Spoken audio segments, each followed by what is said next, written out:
Ce village se nomme Umoja et il a été fondé par Rebecca Lolosoli. Avec l'aide des autres femmes du village, elle a créé une société sans hommes.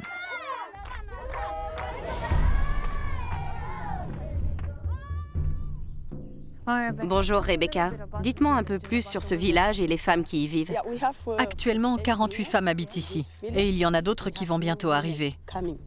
Comme vous pouvez le voir, on est en train de construire de nouvelles maisons. Les femmes qui résident ici appartiennent à la tribu kenyane des Samburu. Il s'agit d'une société où les hommes ont tous les pouvoirs. Dans la culture Samburu, la plupart des femmes n'ont pas accès à la propriété. Elles sont elles-mêmes considérées comme la propriété des hommes. Dans notre communauté, les femmes n'ont aucun droit. Elles ne reçoivent aucune éducation, elles ne vont pas à l'école, elles n'ont pas d'emploi et elles ne possèdent aucun bétail.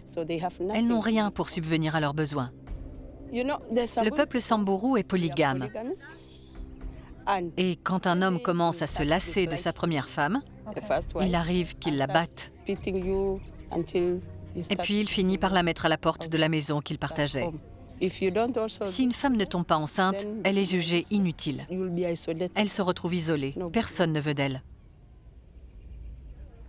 Donc toutes les femmes qui sont réunies ici ont eu une vie très difficile.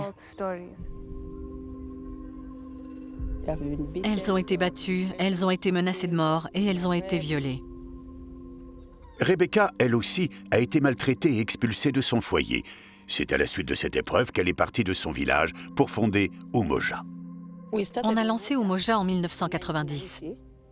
On a décidé de construire ce village afin de pouvoir vivre ensemble et se soutenir les unes les autres. Quand les hommes ont vu qu'on s'en sortait seul, ils ont voulu me tuer.